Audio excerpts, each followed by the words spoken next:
Nama saya Jeffrey Setiawan dengan nomor induk mahasiswa 2488201020 dari Prodi PBSI Pendidikan Bahasa dan Sastra Indonesia semester 2 tahun akademik 2024-2025 dengan mata kuliah menyimak dan memirsa dan dosen pengampu Bapak Unes MPD. Saya di sini akan memaparkan materi tentang tujuan dan cakupan suasana menyimak.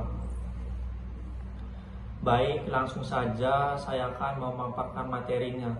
Di dalam materi ini ada beberapa yang akan saya jelaskan, yaitu tujuan menyimak, suasana defensif, ciri-ciri suasana defensif, pengertian suportif, ciri-ciri suasana suportif, contoh dari suasana defensif dan suportif, dan saran praktis meningkatkan suasana menyimak. Oke, mempersingkat waktu, saya akan menjelaskan tentang tujuan menyimak. Tujuan menyimak yang pertama yaitu memahami informasi. Yang kedua, meningkatkan konsentrasi. Yang ketiga, menganalisis dan mengevaluasi. Yang keempat, mengembangkan keterampilan berbahasa. Dan yang kelima, meningkatkan interaksi sosial. Dan yang terakhir yaitu menikmati dan mengapresiasi. Itulah tujuan-tujuan dari menyimak.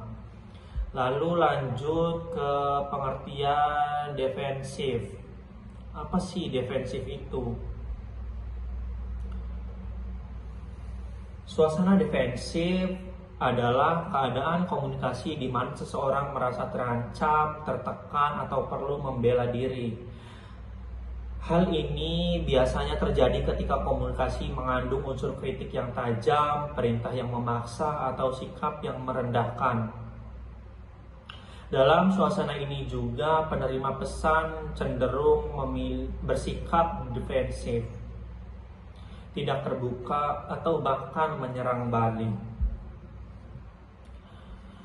Suasana defensif juga memiliki ciri-ciri, yaitu 1. Komunikasi bersifat menghakimi atau menyalahkan.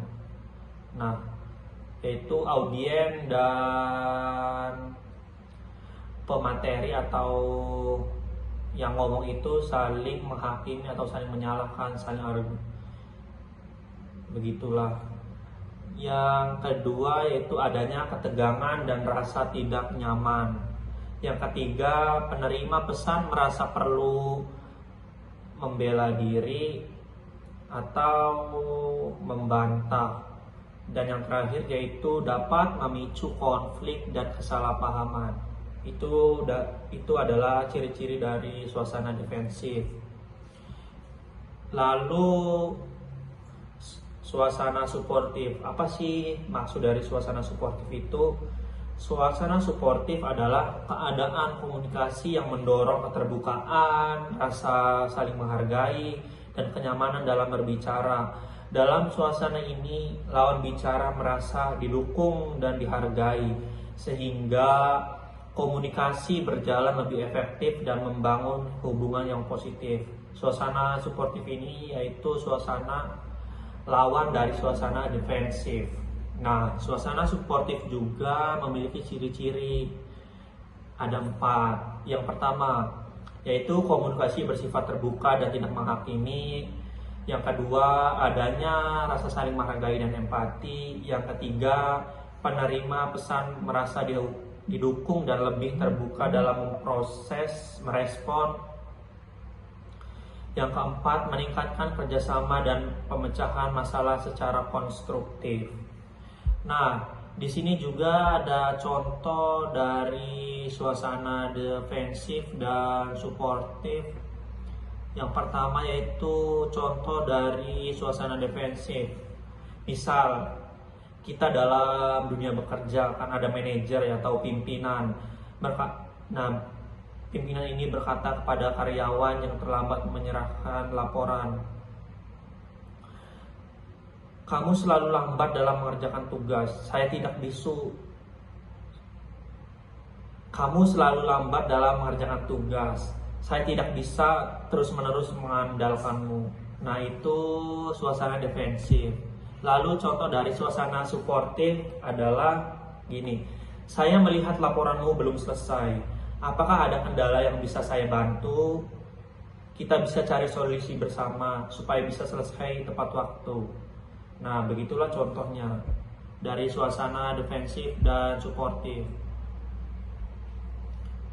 Mungkin itu saja yang dapat saya sampaikan. Langsung kita tarik kesimpulan, yaitu menyimak adalah keterampilan komunikasi yang sangat penting dan memiliki berbagai tujuan. Lingkungan komunikasi juga memainkan peran besar dalam efektivitas menyimak, di mana suasana suportif lebih mendorong pemahaman dibandingkan suasana defensif yang menghambat komunikasi. Untuk meningkatkan kemampuan menyimak, diperlukan latihan aktif, fokus, empati, serta teknik-teknik seperti mencatat poin penting dan mengajukan pertanyaan klarifikasi. Dengan menyimak yang baik, seorang dapat berkomunikasi lebih efektif dan membangun hubungan yang lebih positif dengan orang lain. Nah, mungkin itu saja materi yang dapat saya sampaikan. Kurang dan kurangnya mohon maaf.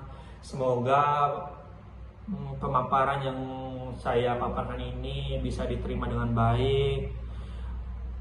Mengakhiri presentasi dan pemaparan materi ini, saya mengucapkan mohon maaf lahir batin. Kurang dan lebihnya mohon maaf. Sekian dari saya, Jeffrey Setiawan. Wassalamualaikum warahmatullahi wabarakatuh.